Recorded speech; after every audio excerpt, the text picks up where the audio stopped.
All right. Good morning, everybody. Welcome to this month's startup pitch workshop. So every month we conduct this pitch workshop to sort of like help entrepreneurs like share their pitch to Amiya. Amiya is the investor here, and he will basically guide us through guide the whoever is pitching to to pitch better. So this is kind of like a mock pitch. Rest of you guys will be like spectating, and Chai Nadig from Reselleo is going to be presenting his pitch. So Chai, you have like about 10 minutes, following which Amiya will offer his feedback. So Amiya, do you want to set up the call? Sure. Okay. So let me just first introduce myself, and then we'll talk about the parameters that we'll be operating under within this call. So my introduction, about 15 odd years of experience. I've done various things, been a consultant, been a product manager with companies like Cisco and Amazon. I've been a startup mentor with Vadvani Foundation, with NASSCOM's Deep Tech Club, and also been an angel investor for about 8 years now. I'm also a partner at a VC firm called Ayurtha Capital, where we invest into sector agnostic startups, and at typically at a seed stage is what we are looking at. So that's my quick introduction. With respect to that, as far as this call is concerned, we'll try and keep the pitch as real as possible. Try and take about 10 to 15 minutes and not more than that, because the purpose for you being here is to hear what someone else has to say. So try and get that perspective out of this particular call. And apart from that, I don't think there is anything else. So you can go ahead, introduce yourself, and take on with the pitch. Sure. Thank you. Good morning, everyone. My name is Chai, and I'm the founder of Reselleo. Let's jump right into the problem that Reselleo is solving. Unsold inventory is a massive problem for consumer brands and retailers, and it shows up in multiple forms. The three most common forms are like customer returns, surplus inventory, and damaged inventory. If you look at some of the numbers, returns itself constitute like 40% of online purchases. Surplus inventory is around like 20 to 30% of inventory, and damaged inventory accounts for like 2 to 5% of inventory that retailers procure.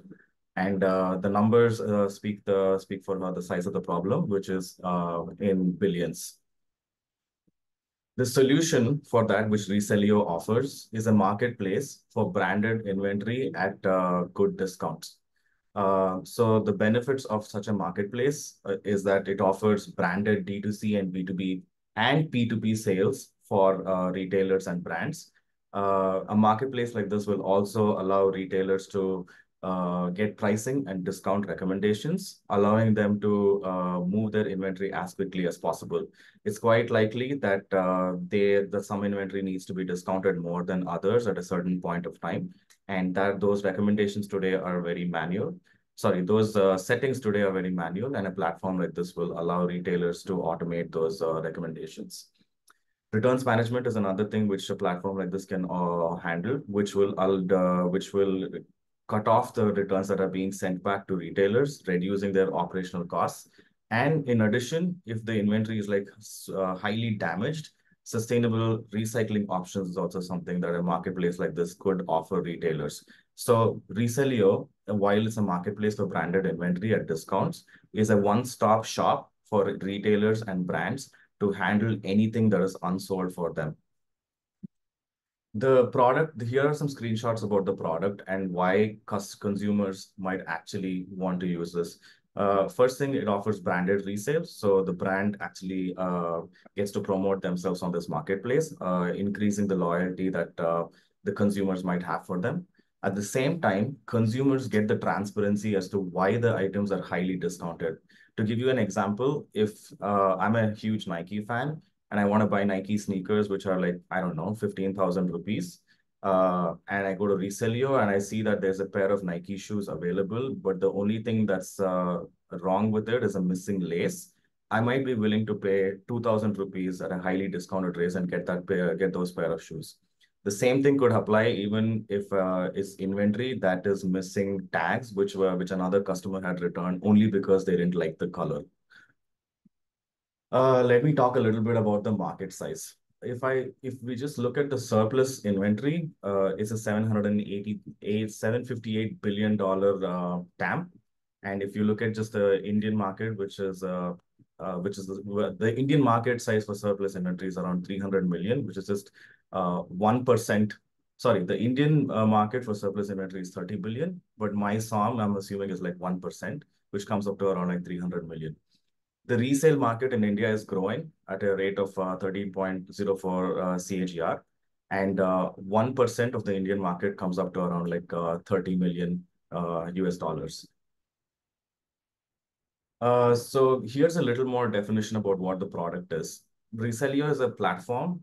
It's a re-commerce platform for brands and retailers to get rid of their unsold inventory. And it's quite possible that the same platform can be used for P2P brand loyal customers to exchange second-hand items. It's very common for Indian ethnic wear to be passed on from one family to another at discounted rates because people are always looking for like new designs. So this platform could be used for that kind of P2P exchange with offering brands transparency into what the consumers are doing with their products. That's the supply part of the inventory. The demand part is local resellers, customers which are unlocked from like new cities like tier 2 and 3 tier 3 cities who might not have heard about the brand. And in addition, there are nonprofits and recyclers who might be willing to accept some of this inventory in case resale fails. So the business model for this is quite simple. I'm basing it on the transaction value of the sales that's happening on the platform. These are, if it's D2C or P2P resale, it's a 15% commission on the transaction. And if it's B2B resale, it's 20% of the resale. And the rest of it is remitted back to the retailer or the seller or the brand that put their inventory on the platform. So let me talk a little bit about the competition. There's all these other platforms with access to sell, Trade India, India Mart, which are primarily B2B resale, and they're also primarily geared for like wholesale exchange of inventory, but they don't really solve the problem of handling customer returns. It's mostly just wholesale exchange of inventory. There are some other companies like Treat, Trove, and Relove, which do offer some of the D2C, B2P, and P2P resale aspects, but they don't offer returns management. They don't offer omni-channel resale or multilingual support, or they don't offer donations and recycling. So how I differentiate myself from my competitors is by being able to offer the whole set of features that you see on this slide here.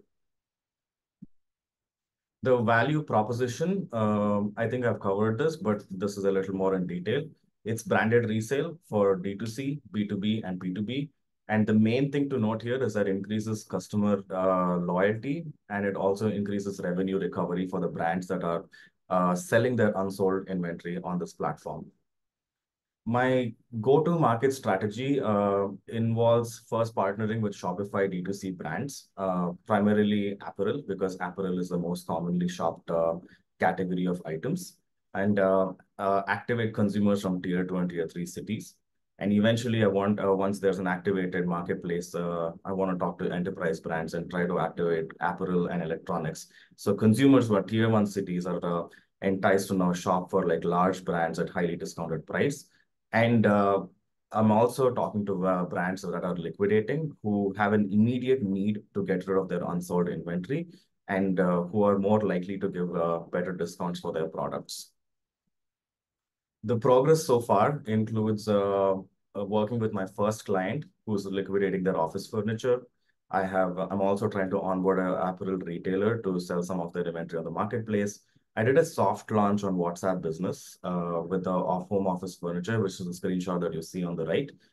Did some marketing on Facebook and Instagram and got some early insights as to what kind of customers are interested in a highly discounted marketplace. And I'm also working to launch my website marketplace as well. So a little about me. I am a second-time founder. I was working on the same problem, which is unsold inventory in the US. The solution for that was a little different. In the US, we took all the unsold inventory and donated it to nonprofits because re-commerce and buying of seconds is not a thing in the US yet. I've also worked in multiple logistics companies like Postmates and Uber, so I understand how to move things from point A to point B using tech seamlessly. And I have a track record of building successful food rescue products using tech. So the ask for me, like, I mean, I probably don't need to like really go into this, but I'm trying to fundraise right now, and the need for fundraising is to build an improved marketplace, and I want to ramp up sales in certain geographics in tier one cities and tier two cities, and also to ensure seamless operations where I'm able to move inventory for some retailers from their warehouses to consumers or other businesses. Thank you for listening. Okay, that sounds great. So, you being a second-time founder, it was quite evident in your pitch because I would suggest this is how a pitch should be. You actually covered all the bases that were required. Some of the aspects that I would suggest you could potentially tweak on. Um, you spoke about what you're doing right now as well as what's to come in future. So that's a lot of your roadmap item. However, the roadmap strongly depends on what you have right now and the success of it. So if you want to talk about the roadmap item, you can probably put a separate slide as a backup slide and talk about this is my roadmap. Got Because it. right now, what you don't want to do is give an impression that you are either trying too many things at the same time. Also, that could potentially distract and diversify your resources from your capital to your human resource to your creativity and everything else, right? So give the impression that you're channeling everything towards the success of a certain objective.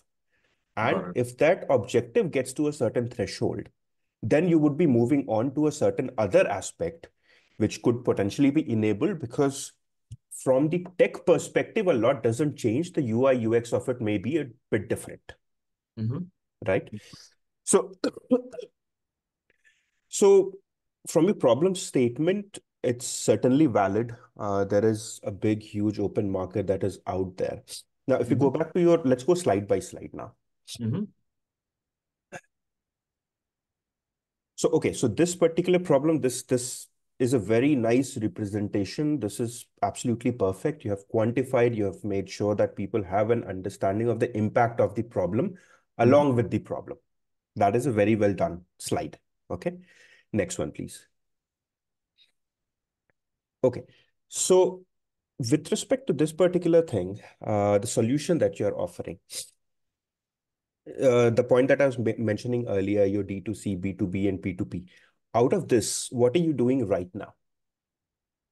Focusing mainly on D2C and B2B. Is there a certain split in terms of what percentage is focused on D2C or B2B?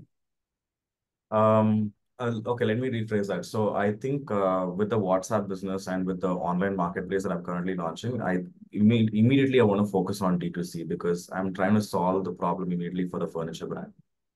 Understood. So that sort of gives me a very clear picture of what's your approach. So you spoke about your GTM, right? But within that GTM as well, it's relatively broad. When you say that I am going to do Shopify D2C sellers, right?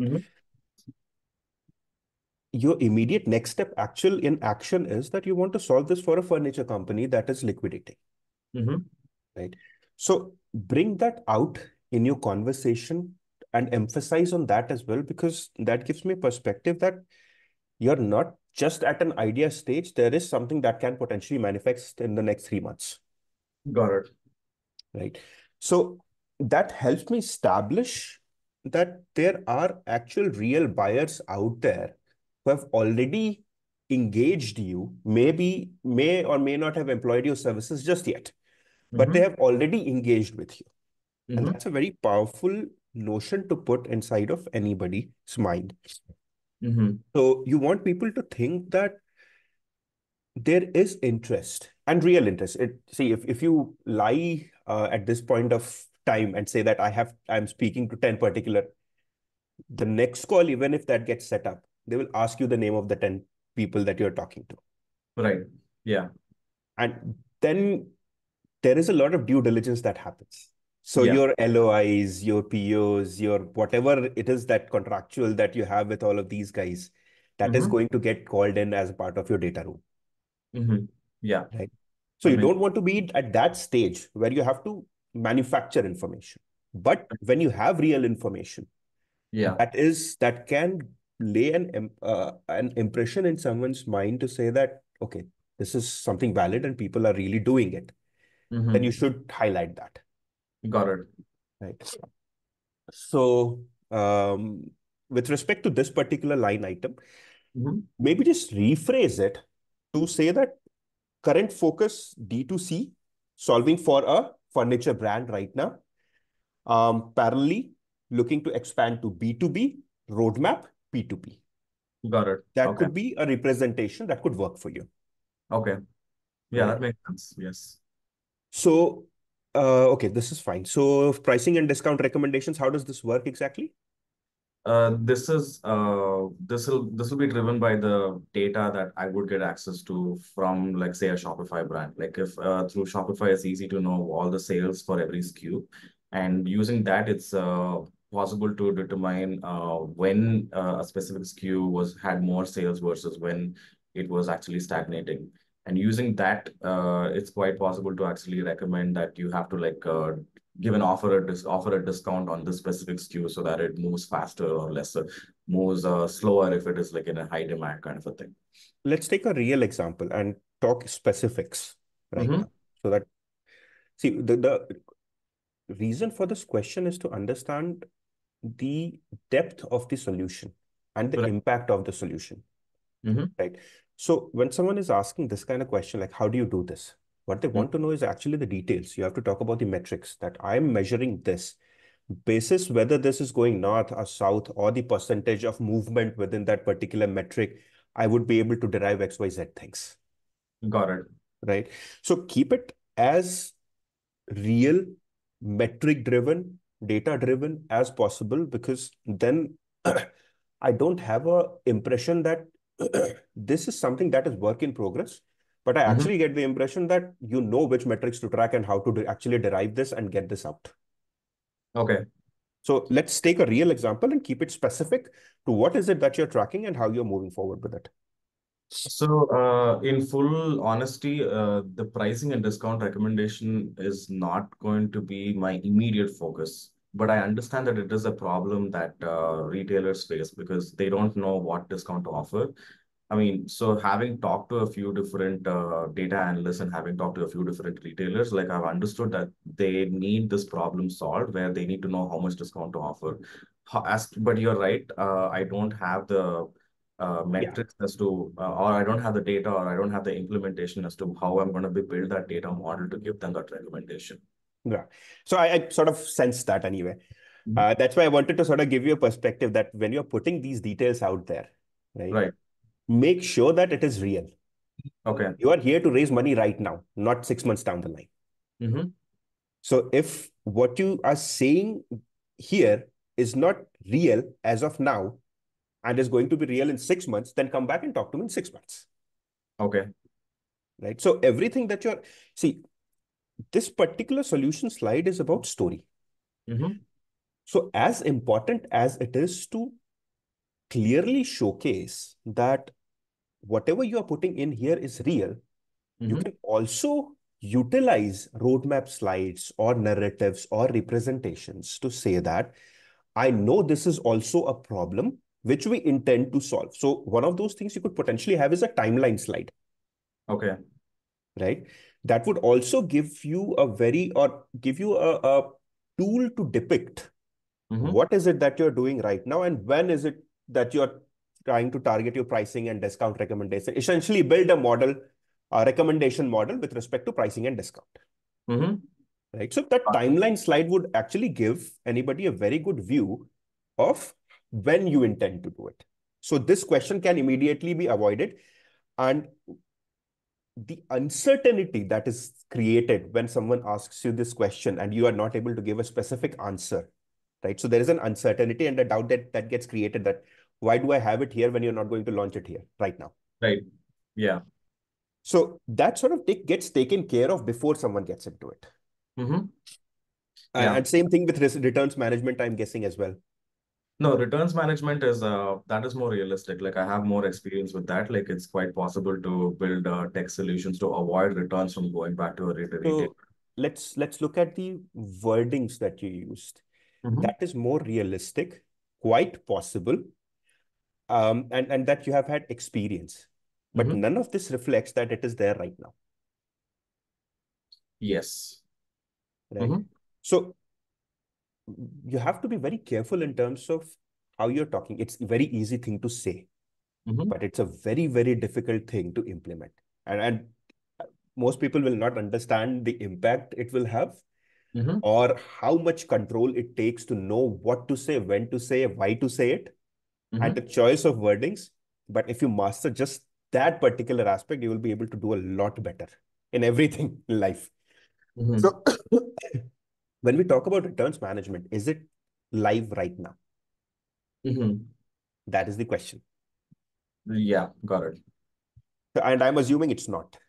Not the fully sophisticated solution, but operationally, manually, yes. Okay.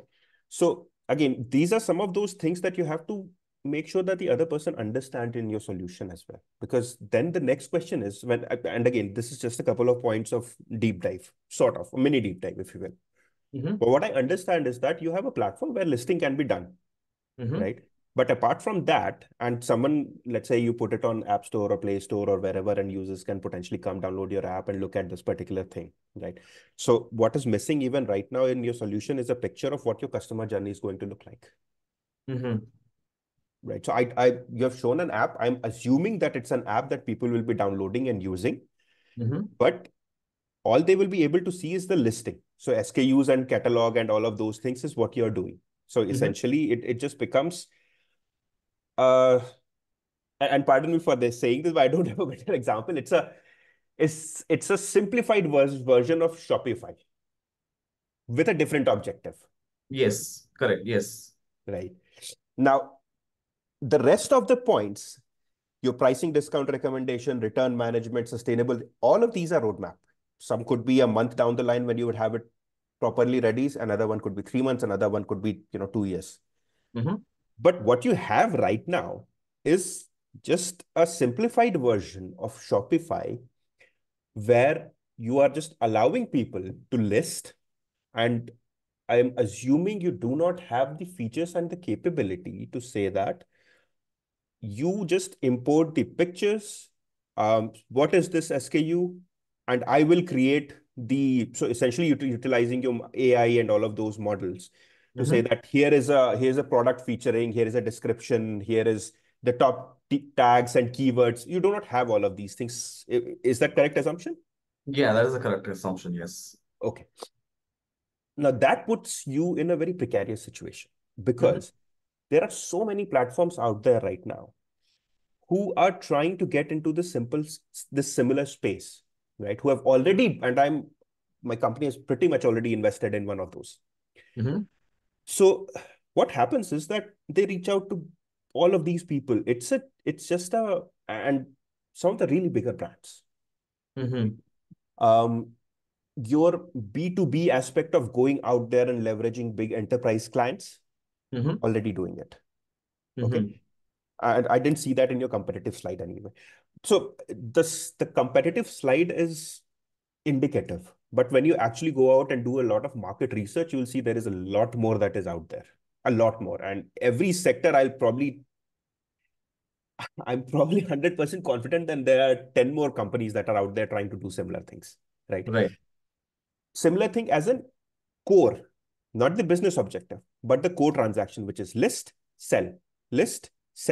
And in Yes. between, whatever is required to generate the pictures, to generate the descriptions, to generate the tags, or actually scan and identify whatever top rating keywords are and tags are and do that.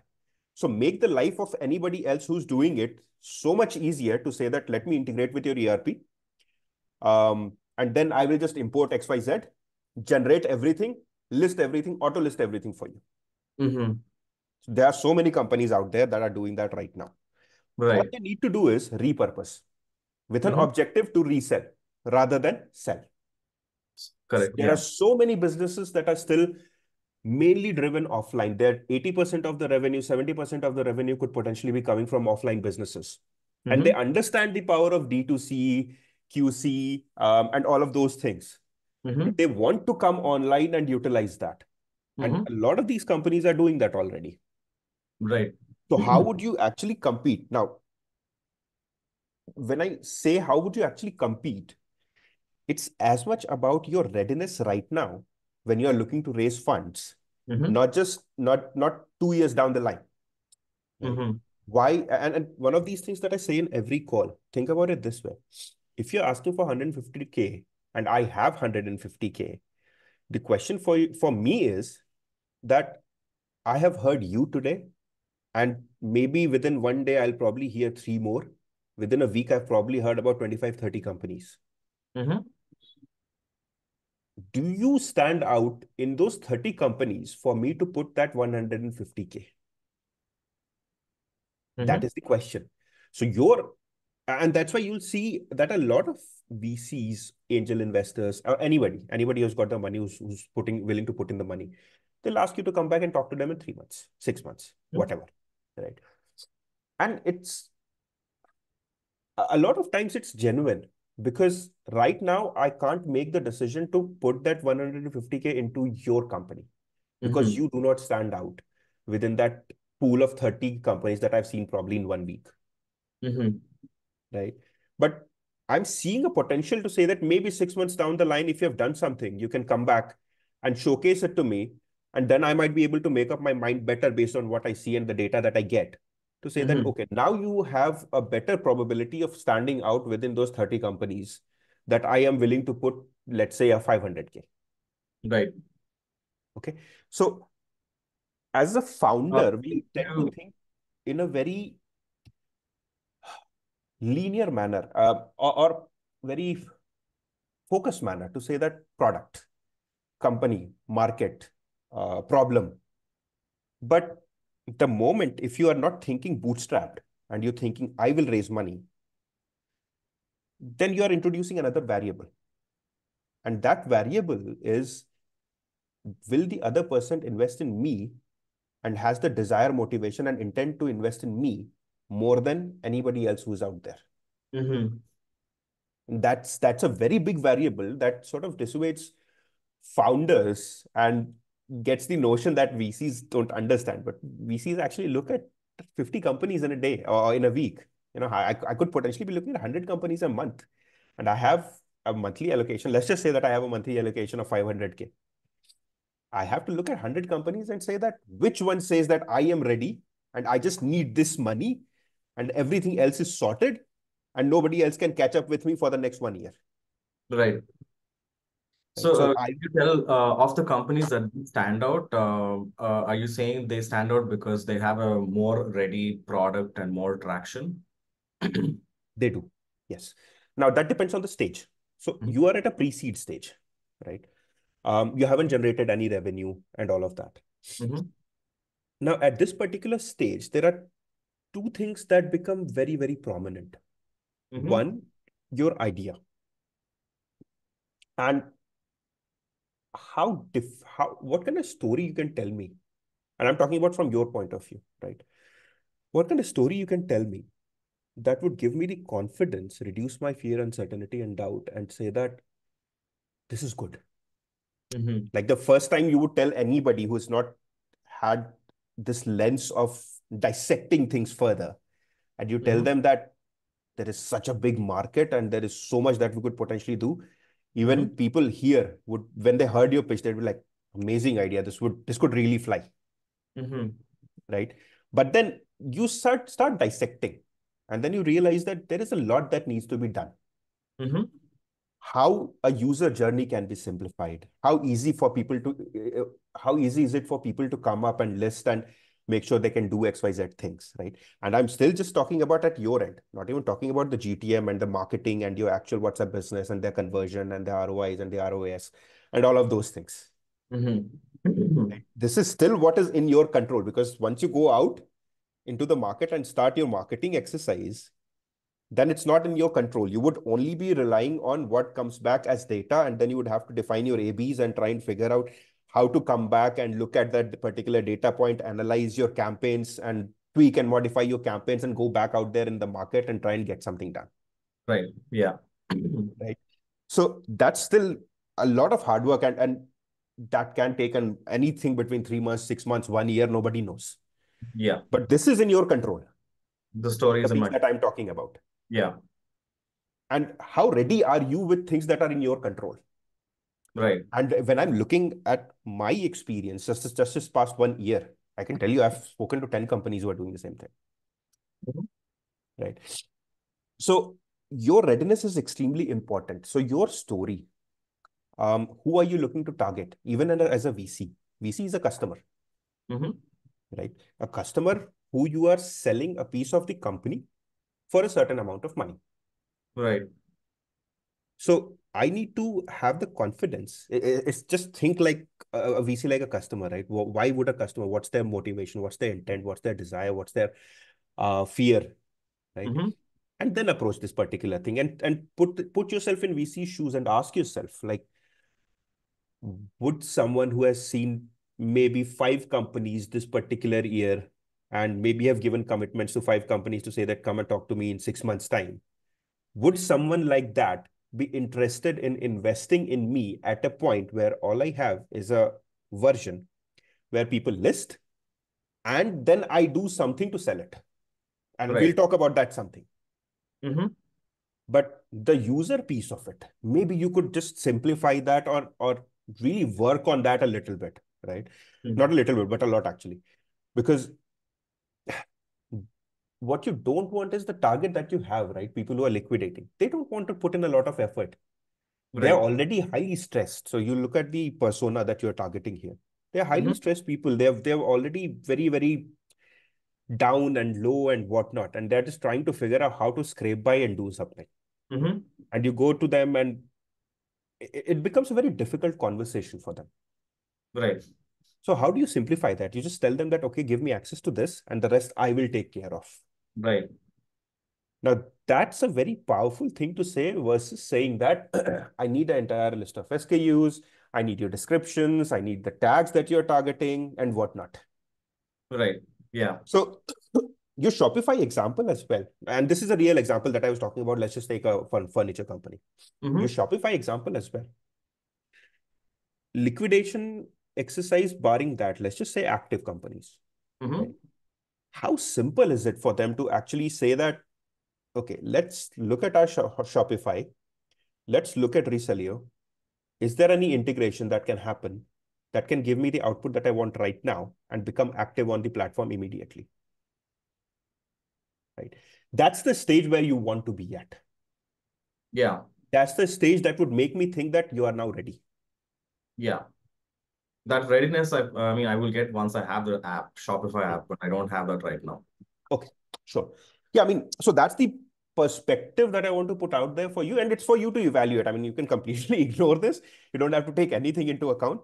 But my perspective, having seen this space a lot, and at least my personal assessment of who is investment ready, Mm-hmm. I would say there's a lot of work that you need to do to get to a point where what is in your control becomes investment ready. And then the rest of it will be what is not in your control. And you would have to sort of experiment and try and sell and do XYZ and come back and, redo the whole thing again. Got it. Right. So that's the input on the solution slide. Yeah. That's valuable. Yeah. I mean, I understand, like, well, in terms of the product and the readiness, there's a lot that I need to do before actually you can go ask money and say I need to scale it up. Yeah. Yeah. Okay. So let's move on to the next one. Mm-hmm. Okay, this is fine. Let's move on to the next one. And next one. Okay, yeah. So this same thing applies here as well. Maybe just make it more consolidated, more targeted. And maybe just put a few lines in terms of what your ICP is going to look like. Sorry, what was the last part? I didn't hear What your that. ideal customer profile, your ICP. ICP, Okay. what your ICP is going to look like. You really want someone to have an understanding that when Chai talks about Reselleo and targeting these people, then he understands who is it that is he's targeting, right?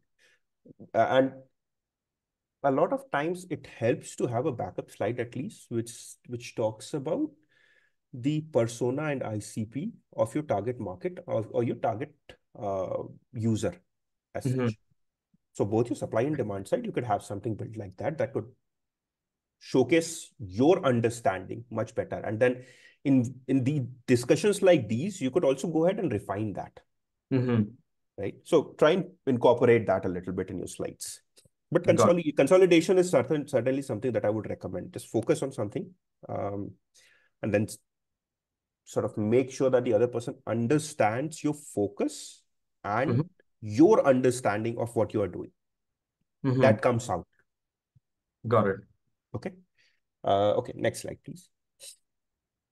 Now, this is a very important slide. Now, help me understand when you're looking at a particular, let's just take a real example again, the furniture company.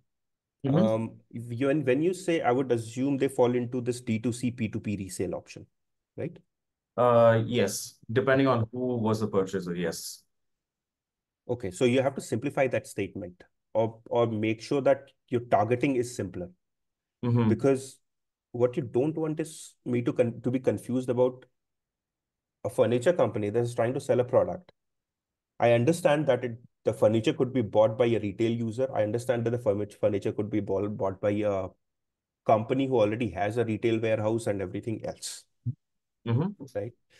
But for simplicity's sake, try and put some view out there that makes it easier for me to understand what is it that you're doing right now. Okay. And you, I'm building my assumptions based on your comment that you're focusing mainly on D2C. So with respect to that, and let's just take, this is going to be a little bit of a tricky conversation. So let's just take the B2B resale and say that you are getting 20% of the retail resale value. So what is it that you're doing for this company apart from the platform? Moving that unsold inventory as quickly as possible, How? reducing operating costs by doing that. How? So unlocking like a new set of consumers in like other tier 2 or tier 3 cities who might not have been exposed to this brand. Okay, define unlocking. What does that mean? So it's quite possible that this furniture brand had done no marketing in like a tier 2 or a tier 3 cities, but then Reselleo would have done like some extra marketing campaigns in like some tier 2 or tier 3 cities. So that way, these customers would now go to Reselleo, find this brand, and shop their items at discounted prices. Okay. So that's basically what I'm trying to do. Okay.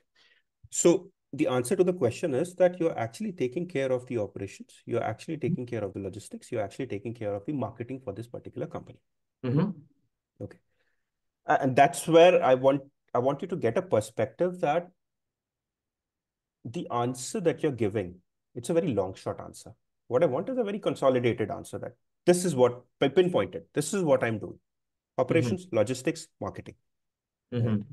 Now, the question I have here is after this, that what makes you think that 20% of the retail value or the resale value is going to suffice for your costs that you're going to incur while handling the operations, logistics, and marketing? That is the question. I mean, so the 20% here is determined based on how much brands are willing to give up when somebody else facilitates a transaction for them. So I guess would be a economies of scale problem for me as a business, because if I charge them more than 20%, then it'll be harder for me to just get brands to work with me at that point. Agreed. And that's why this is all precursor to one final question. What makes you think your unit economics is going to work out? Because based on what my understanding is, what I'm seeing here, I don't see your unit economics working out. So just take marketing, for example. Forget about operations and logistics. Just take marketing, for example. Who Mm-hmm. knows Reselleo is there out in tier 2 and tier 3 market? You have to first market yourself. Mm-hmm. You have to spend for that. You have Mm-hmm. to spend offline, you have to spend online. And these are not small costs. They do not, you have to build a recall value for yourself first, Mm-hmm. right? So all of this marketing that's going to cost you anywhere between say 5 to 10 lakhs a month, Mm-hmm. just marketing. Forget about everything else. To build that kind of frequency and recurrence and attribution and the recall value and all of them associated for someone to sort of come back and say that this is how this is where I want to go. Mm-hmm. And that you have to do month on month. You can't do it for 3 months and disappear because you have to be relevant. And Mm-hmm. that's your marketing. Mm-hmm. The reason I bring the relevancy point is all these other platforms that I'm talking about, they see you in the market. And even if they haven't repurposed themselves to a resale angle, Mm-hmm. in 3 months, they will be able to do that. Mm-hmm. So your relevancy, think about it this way. A long time back, there was this company called, what was the other thing? OLX, and there was another one. Na? Mm. Uh, OLX is It was B2B. quicker. yeah, so something like that. But Mm-hmm. do you see that Quicker and OLX and all of those guys as frequently now? Do you hear them? OLX, yes, not quicker though. Yeah. So what happened? I'm just trying to give you a perspective, Mm-hmm. right? They were Mm-hmm. second-hand marketplace for OLX. But what happened to them? I think OLX just basically absorbed their market share. So that may be, but I'm not talking about the final outcome. I'm Mm-hmm. talking about the process that it might have gone through to get to a point where I didn't even remember the name of these companies anymore, apart from OLX. And I'm pretty sure there were a few who were doing this, Mm-hmm. but I can't even recollect who they were. Mm-hmm. You don't want to be at that particular place. That means that the, the marketing cannot be underestimated. Mm-hmm. In your unit economics, when you're looking at your cost centers, marketing is actually one of the highest cost centers that I see for you. Mm-hmm. Now add to it the fact that you will be marketing for someone else, and add to it, today you have a furniture company. Let's say today you get Nike, tomorrow you get Nike, for example. And if you have to market Nike as well, right? But a repurpose marketing, Nike is not never going to go back and say that I'm doing a resale. Nike has a brand reputation to manage. You have to take care and make sure that you are able to sell the stock for Nike. So the entire marketing and the entire campaign, it is not going to be backed by your main sponsored player. Mm-hmm. You have to create that marketing campaign for yourself Right. and sell those products Mm-hmm. and then give a cut to all of these guys. Mm-hmm. But the fact of the matter is that if you think about it as a standalone business and say that, let's just say I am a furniture company and I have to sell a product, manage marketing, manage operations, manage logistics. Will 20% be enough? So, okay, at least the initial version of it is going to like depend on the fulfillment and logistics of the brand that was selling on their primary channel. So, which is where the Shopify integrations come in. If they have a Shopify presence at all, that means they already are taking care of logistics and fulfillment. And my job is to just give access, like put their unsold inventory on a separate marketplace and send them the order. Okay, fair enough. But think about the question that the actual major question that we have here. Mm-hmm. What percentage is going to be sufficient for you to be able to sustain your business? Not in terms of just selling someone else's product, but you yourself being able to build your company. To Correct. me, 20, even 20%, I see that 40% even might not be enough for you. Mm-hmm. You have to make enough margins and profits out of it to be able to sustain yourself in the long run. Right. Yeah. And having run businesses myself, the biggest cost centers that I see, tech, operations, and marketing. Mm-hmm. So even if you've taken care of tech, your two biggest cost centers, operations and marketing, is what you're looking at. And even if I have to say, let's just take 100% of the company and hypothetically, very simplified version, let's just say that I'm going to spend 20% on tech, I'm going to spend 20% on operations, I'm going to spend 20% on marketing, and then probably I'll leave 20% for as a profit margin, Uh-huh. and then 20% for miscellaneous, right? Mm-hmm. Then also I'm looking at about a 40% minimum that actual cost goes into, Mm-hmm. right? Correct. So question then becomes, how sustainable is your unit economics here, Mm-hmm. right? So So that's the crux of it. I have a question. I know most of this discussion is around the fact that I said I'm focusing on D2C first. What are your thoughts on if I focused on B2B first, like taking unsold inventory and just connecting all the unsold inventory to another business or a local retailer? Would at that point would the marketing be lesser? I don't think so. Reason is your channels will change. To reach the retail audience, you might be utilizing Meta more. Mm-hmm. But to reach the B2B guys, you might be leveraging cold calls, you might be leveraging offline sales guys. So and more of your BTL marketing and whatnot. Mm-hmm. Your channel might change, but the foot on the street requirement may go up. And this is all hypothetical discussion anyway, right?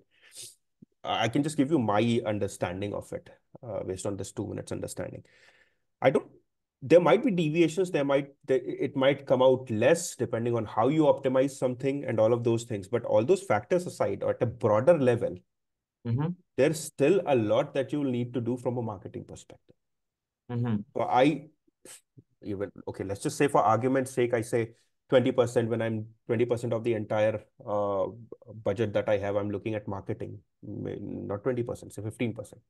Mm-hmm. But that doesn't mean it's significantly down unless you are selling a lot, right? So you spoke about volumes of scale and whatnot, but you have to get there first. You have to sell one, you have to sell 10, you have to sell 100,000, 10,000 first.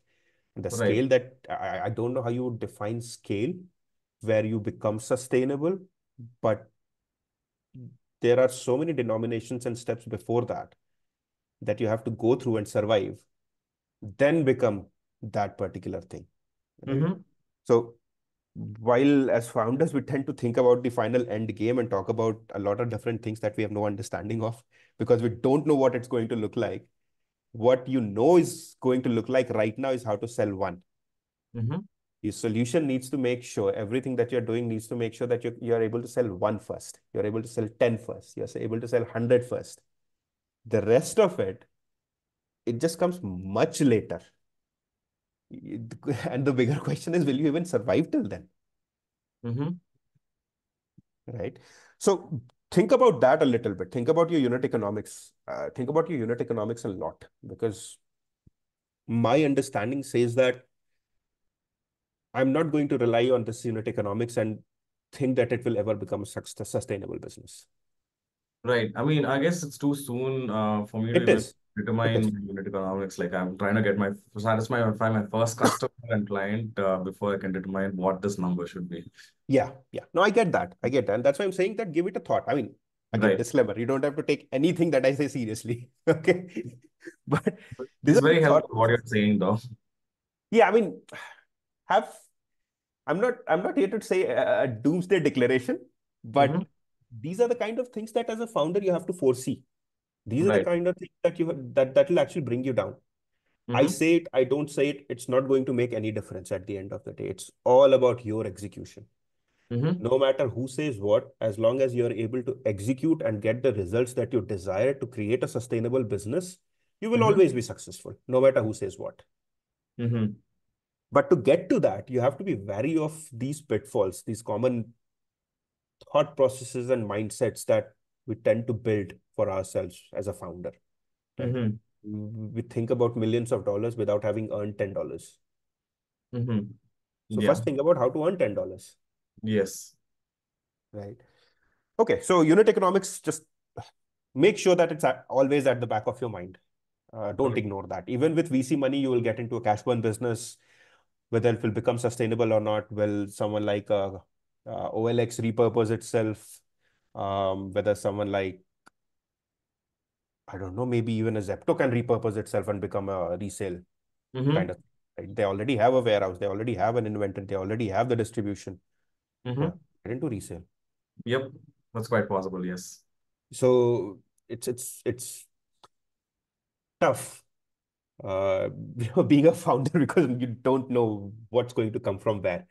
So Mm-hmm. prepare yourself for as many of the use cases as are possible. And these are all very practical. I mean, it doesn't really take a lot for Zepto to turn around and say that, okay, guys, whatever inventory you have, you want to resell, here is the deal for you on the table. And they are quite good negotiators for that matter of fact. So Yes. It's I quite I possible. already have the distribution, I already have the warehouse, dark stores, whatever. Send Mm-hmm. me the inventory. I'll sell it off at this particular price point. I'll do the marketing as well because people know my app. I will just do an in-app marketing, which does not really cost me a lot, Mm-hmm. and I'll get it done for you. Yeah. Right. So, I mean, these are hypothetical situations. Um, but it doesn't really take a lot because, a few years ago before COVID, nobody was talking about 10-minute delivery, 15-minute delivery for medicines and whatnot. But since COVID, when the first person launched it, so Pharmacy, Apollo, MedPlus, you name it, they have it. Everybody wants it. It didn't really take even 3 to 6 months for people to copy what's working out there in the market and launch their own version. Mm-hmm. So you have to be prepared for it. Right. Yeah. Okay, next slide, please. Okay, so this particular thing, I'm not going to put a lot of thought process to it because it's too early. The business first needs to make sense for me to talk about the competitive angle of it. Mm-hmm. Um, from a solution perspective, from a unit economics perspective, there is a lot of work that is required the way I see it. Mm-hmm. Yes. So let's move on to the next one. Branded resale. Okay, that's fine. Let's move on to the next one. Yeah, this is also something that you should really put a lot of time and emphasis and effort on and get more details. Now, so many words activate consumers from tier 2 and tier 3 cities. What does that mean? How are you going to achieve it? The how is very, very important here because you choose a wrong channel, invest 5 lakhs, for all you know, your reserves are down. You can't invest anywhere else. Mm-hmm. The channel identification for your generically used activation word, that's more important than anything else in this particular slide. Mm-hmm.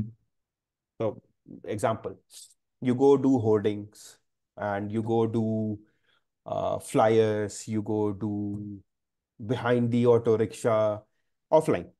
You Mm-hmm. go do Meta, you go do LinkedIn, you go do SEO, you go do PPC and whatnot, right?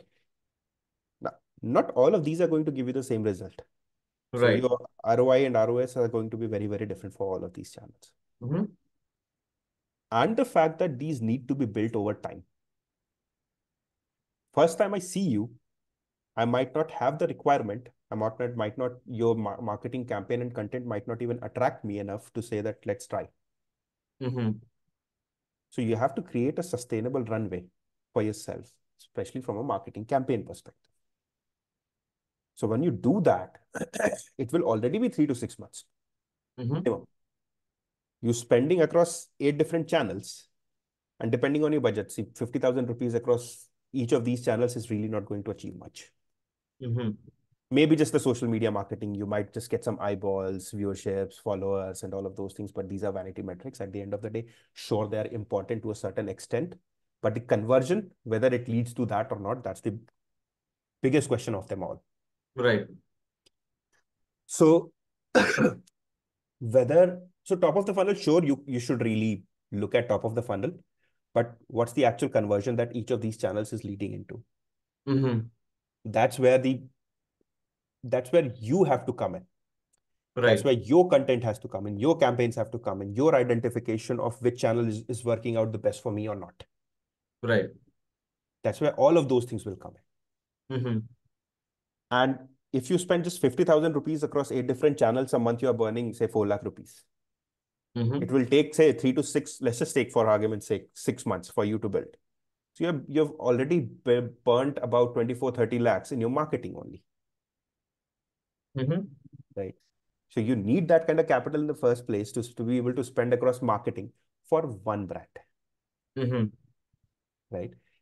Make it two brands. By the time Reselleo becomes a brand that can be recalled, where a specific mention across specific channels triggers the audience, you already have to spend a good, I don't know, 50 lakhs to 1 CR on marketing only. Right. So that's where channel identification, content identification, understanding of your ICP, what are the potential triggers, what's the content going to look like, and all of those things. They become extremely crucial and important. While it's very easy, a one-line statement to say that activate consumers, but what goes behind it, people have got teams of 10 people working on this and doing exactly same thing, trying to figure out how to move from top of the funnel to conversion, Mm-hmm. right? So it's the how is very, very important. You should sort of dive deep more on that and talk about that, even if you don't want to put it in the slide. Talk about that a lot, because that's where I see the biggest challenge of all of this. Mm-hmm. The how you need to know, the cost at which it is going to come to you, and across different brands, how are you going to handle it? For yourself, how are you going to handle it? All of these are very, very important questions for you. And none Mm-hmm. of this is in your control because you don't know how perceptive or receptive the audience is going to be. Right. Okay. So that's the input on this particular slide. Let's move on to the next one.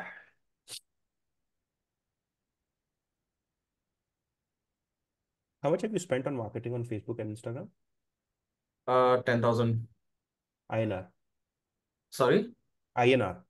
Yeah, 10,000 rupees. I just ran it for 2 days. And then I stopped because the problem with WhatsApp businesses is furniture is probably not the best thing to be sold on a WhatsApp business. The conversion was like zero. Yeah. So that's what I was talking about, your channel, Right. how you do it. Yeah. And So and you've spent 10,000 in how many days? over 2 days.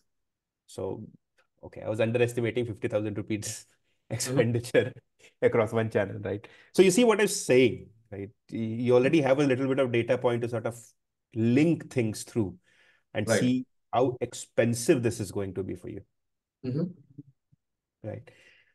Okay, so this is fine. Let's move on to the next one. Okay, good profile, Chai. Thanks. But yeah, a lot of things still need to be built in.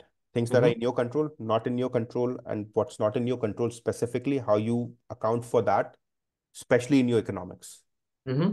That's what's going to make or break you. Got it. Okay, I think that's about it from my side. I don't Mhm. have anything else. I just had one question for you Sure. regarding the go-to market. Like, how often do how often does the difference between the problem size and the go-to market strategy, which is trying to take one chunk of that problem, uh, is actually a problem for VCs when deciding the potential in a company? Like I'll say one more. I'll try to rephrase it better. Like, so I say the problem size is in billions, You billion. mean market size? Yeah, market size is in billions. Like, this Okay. is the 871 billion, 758 plus one.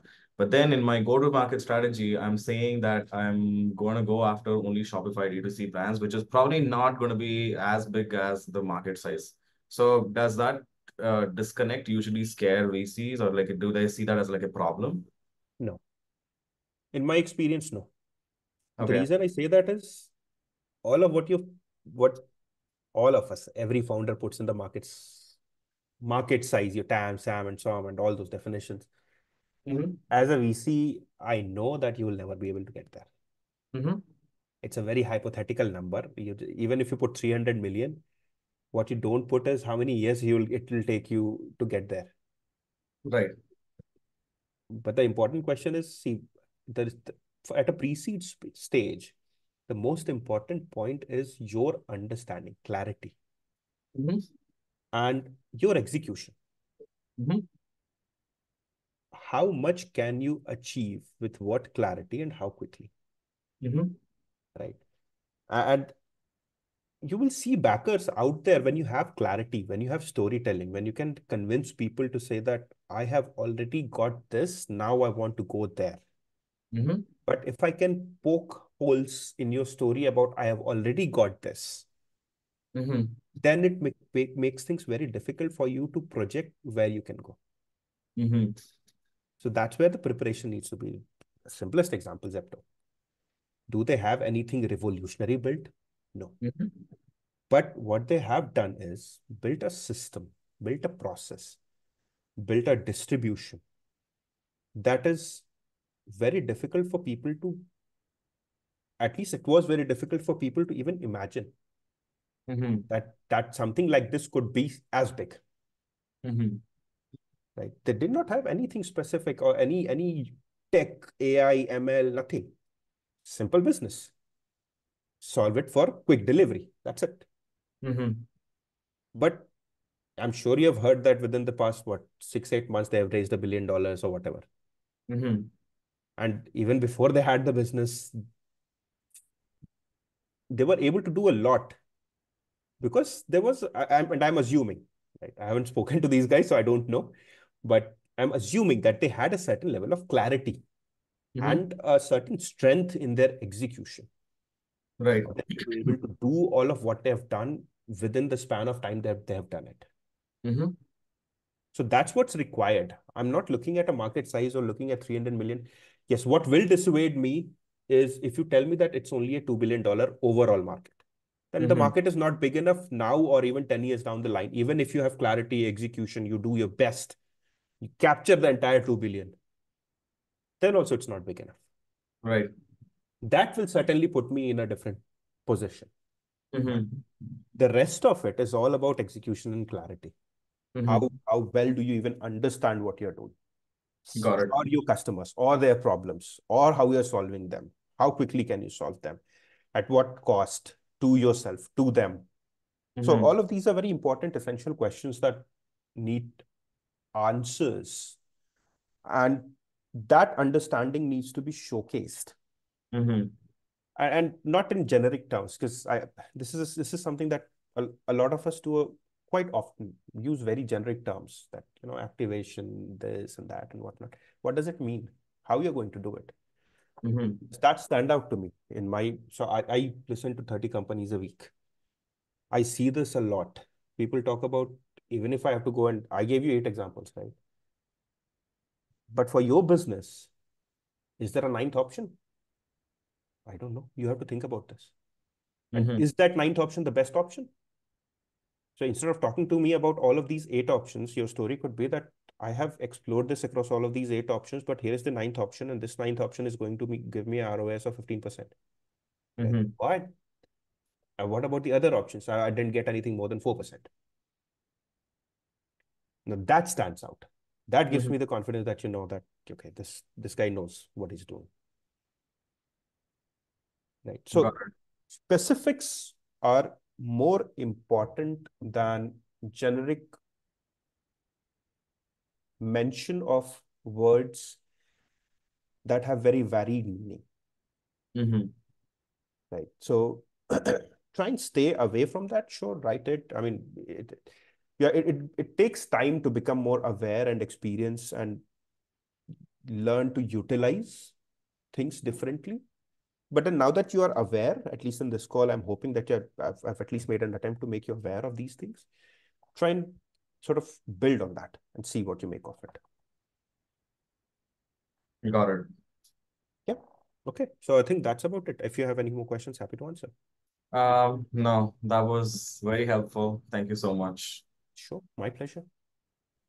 All right. Okay. I guess we are, yeah, I guess we're down with the time. So thanks a lot to both Chai and Amiya for participating in this. And I hope the spectators got some, value out of this as well. And we do this every month. Every month, third Sunday, we usually do this, and we invite all of you guys to also sign up. If you have a startup and if you're looking for funding or if you're looking for advice on how to pitch to investors, it's a great opportunity for you to learn how to do these things. So there is a link to sign up for this on our website. The website is thestartupclub.info. You'll find the link in the Telegram group. So please join there, and then you can sign up for it, and we'll reach out to you and schedule this call. So thank you so much for joining. We'll catch you guys in next month on the same. Thank you so much. Okay. Thanks, So Raghav. Thanks, Amiya. Yeah. Bye. thank you. Take care, guys. Bye.